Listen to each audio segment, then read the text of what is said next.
President Trump is telling Americans to prepare for a very painful 2-week period as the coronavirus death toll continues to climb. CBS News White House correspondent Weijia Jiang is standing by to bring us the latest from Washington. Weijia, the numbers shared in yesterday's briefing marked a real stark contrast to what President Trump was saying just a few weeks ago. I got the sense watching that briefing yesterday that those of you in the White House press corps had not seen President Trump like this in quite some time.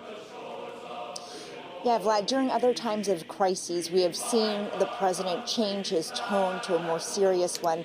But this was something completely different from that, because he wore on his face the fact that he understands what is ahead for Americans. He understands the numbers, and this was a remarkable way for him to present himself, because, as you mentioned, for weeks, frankly, he downplayed the virus, and that is not an opinion, that is not my analysis, that is going back and leafing through transcripts and looking at quotes and re-watching the president on television, telling Americans that this was not a big deal in some ways. You know, he compared it to the flu.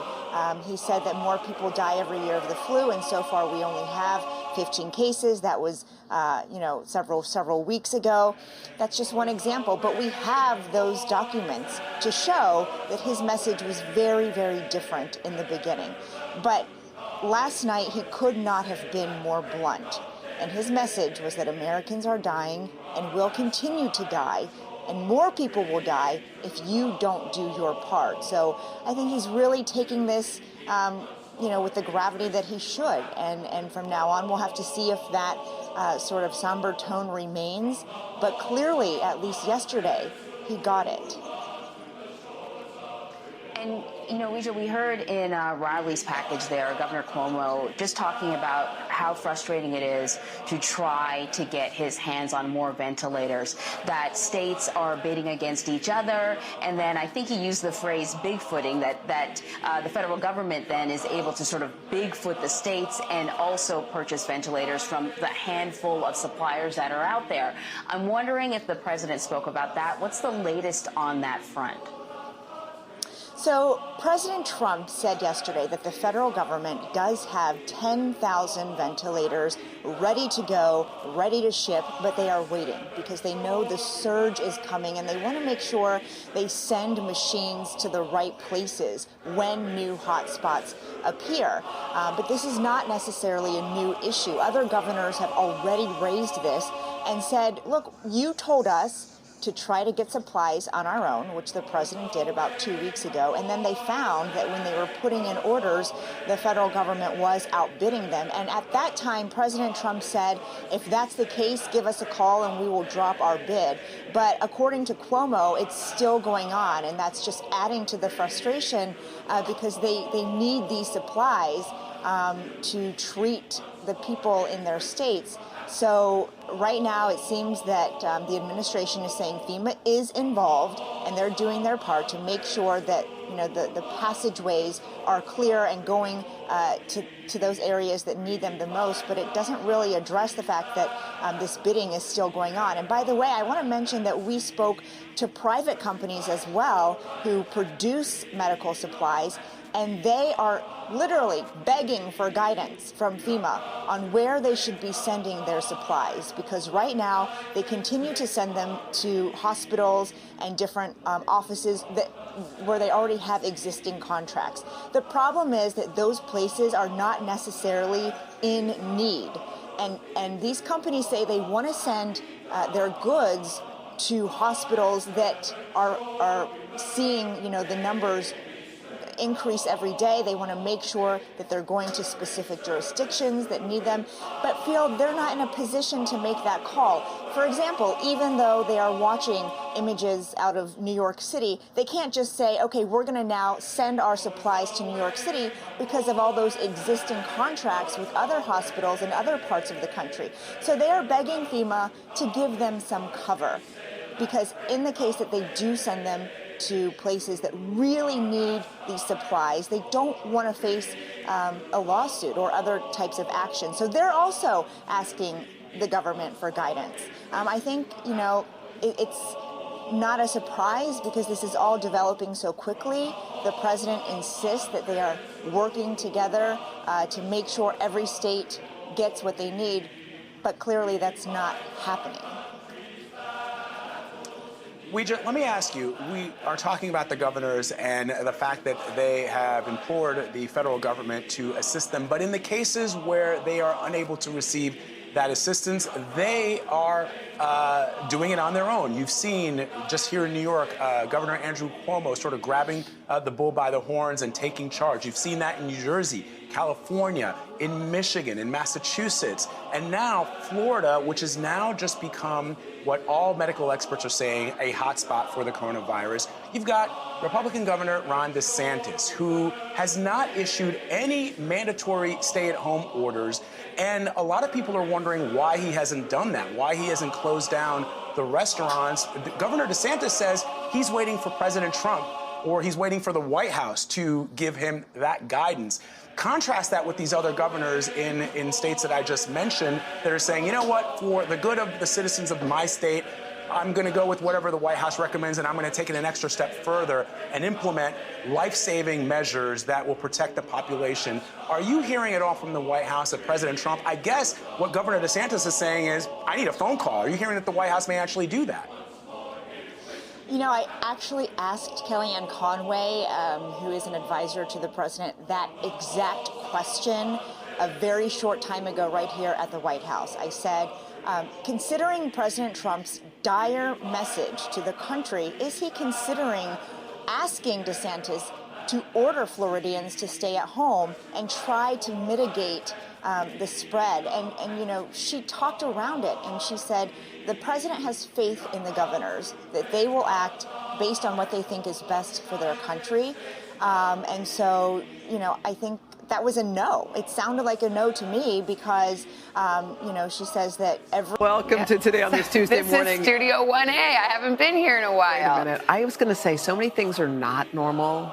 And in this moment, right now, as I'm looking at you, something finally is. It's good to see your face. It feels good to be in the same room. I wish we were closer, like we used to snuggle up, but we're practicing our social distancing. It's good to be back in the studio. We have that primetime special tonight on NBC that you and I will host. So we've got a lot of new information and a lot to get to just this morning. Here's the very latest on where things stand.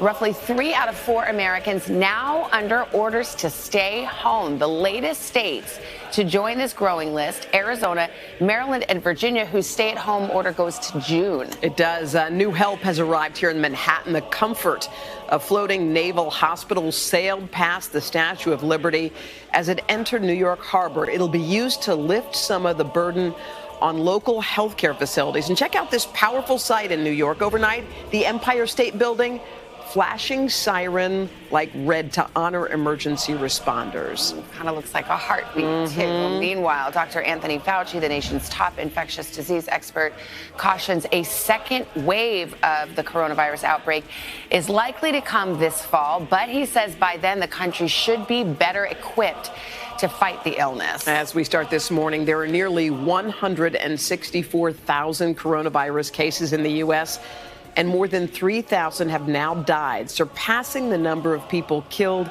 in the September 11th attacks. We have in-depth coverage, including a live interview with New York City Mayor Bill de Blasio. But we begin with NBC's Gabe Gutierrez. He's near the USNS Comfort. Gabe, good morning. Hoda, good morning. This is the USNS Comfort. It's set to start taking in non-coronavirus patients later today. And across town in Central Park, iconic Central Park, an emergency field hospital is also set to open later today. But the lack of hospital bed space is not the only battle that authorities are fighting right now. They're calling in for reinforcements. And we want to warn you, some of the video you're about to see in this story is disturbing.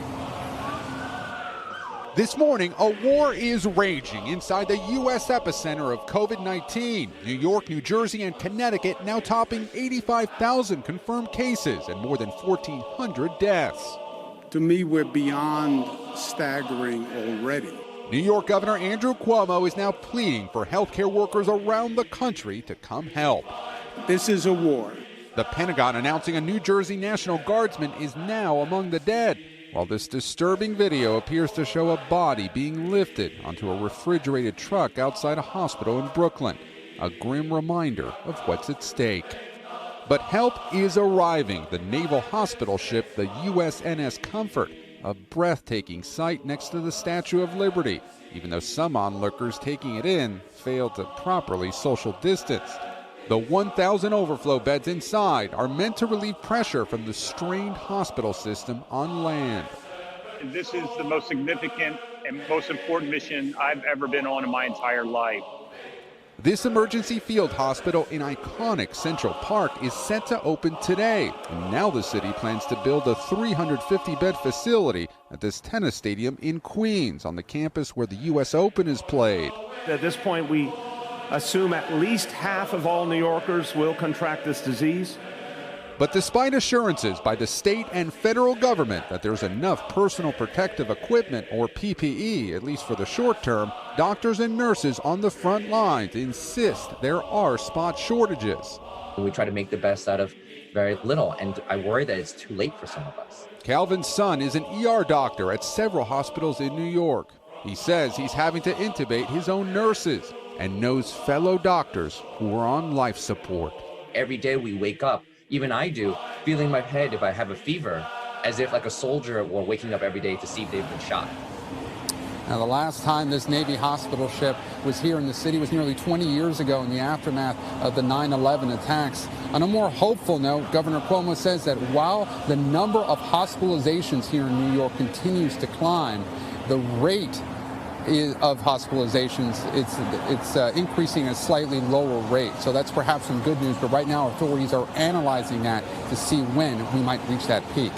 Hoda and Savannah. All right, Gabe Gutierrez, thank you so much. And as we mentioned, a growing number of states now issued stay-at-home orders in an attempt to control the spread of the virus. One of those states, Maryland, which is where we find NBC's Tom Costello this morning. Tom, good morning to you. Yeah, good morning. So the next 30 days, according to the Coronavirus Task Force, the next 30 days is going to be critical towards slowing the spread of this and hopefully avoiding a cascade of patients into the nation's ERs and ICUs. Two-thirds of states, now have issued orders for businesses, non-essential businesses, to remain closed. The message, stay home and save lives. Overnight, the U.S. reached a grim milestone. More than 3,000 now dead because of coronavirus. President Trump now focusing on the lives that could be saved. We could save more than 1 million American lives. The more we dedicate ourselves today, the more quickly we will emerge on the other side of the crisis. But with no plans for a national quarantine, the response from state to state has varied. On Monday, a coordinated message from the capital region. with the mayor of D.C. and the governors from Maryland and Virginia each announcing their own stay-at-home orders. We need to continue to work together to flatten the curve. No Maryland resident should be leaving their home unless it is for an essential job or for an essential reason. I'll say it again because I want everyone to hear me. Stay home. Virginia Governor Ralph Northam's order extending to June 10th beyond June 1st, when the president hopes the country is back up and running. Meanwhile, a number of private companies are stepping up to help with medical supply shortages, including Ford, which plans to produce 50,000 ventilators in the next 100 days. It is a slightly different business, but at the end of the day, we're manufacturing and assembling product. But even as the president announces big numbers and showed off a new rapid coronavirus test from Abbott, a lack of test kits remains a problem in other parts of the country. In a call with governors, first reported by the New York Times and confirmed by NBC News, Montana's governor says without kits from the CDC, his state was just 1 day away from lacking the ability to test. The president appearing to downplay that concern, saying he had not heard about testing in weeks and that the U.S. had tested more people than any other country.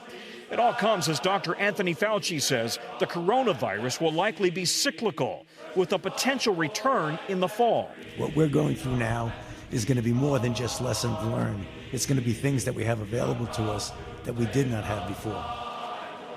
Yeah, the hope is that by the fall we'll be further along and have improved testing. Maybe even antiviral treatments will be further along, and vaccine trials, if they are showing promise, they might be able to be used in an emergency situation. Again, we're talking about the fall. As for the current travel restrictions, which are set to expire in just a few weeks, the president is suggesting some of those could also be extended. Savannah? All right, Tom, thank you. And joining us now to talk more about his city's response to this outbreak is New York City Mayor Bill de Blasio. Mr. Mayor, good morning. It's good to see you. Good morning. You've said quite bluntly that the worst is yet to come for New York City and New York State. Can you take us behind the data that leads you to that conclusion? Savannah, the data is what we're looking at all the time, making our decisions based on. But Savannah, obviously, it means human lives, over 900 lives already lost in New York City. And what we're seeing is a sharp upturn over the last days, certainly the last few weeks. We have to look at this pattern and conclude that the worst is certainly in the next few weeks, minimum. I could see it going into May, in fact, with the numbers we're looking at, because we have community spread. And that's really the issue. It's deeply seated in our communities, and we're going to see this all over the country, unfortunately. It just has this feel of, it's not the calm before the storm, but, you feel that this is all about to really hit in a huge way when you see something like the U.S. Navy ship Comfort docking off the west side of Manhattan. You see a makeshift field hospital going up in Central Park. Right now, they're empty. But is your expectation that these hospitals will have to be filled with overflow patients because the other hospitals are filled with COVID-19 patients?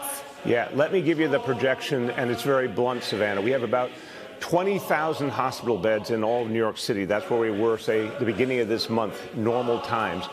We project the potential that all of those beds, all 20,000, will have to be turned into intensive care beds to focus on COVID-19 patients who are really, really sick. That gives you a sense of just how abnormal it could be. Now, I hope the projections don't come true, but we have to, as Dr. Fauci says, you have to plan for the worst. The projection has it getting worse over the next few weeks, potentially extending well into May, and will require a level of hospital capacity we've never seen, we've never even conceived of. We're talking about tripling hospital capacity to be able to handle this. And Mr. Mayor, correct me if I'm wrong, the last I heard in New York, you cannot get a COVID-19 test unless you are so sick you have to be in the hospital. So when I read the latest ones I have, say 67,000 cases in New York, doesn't that dramatically undercount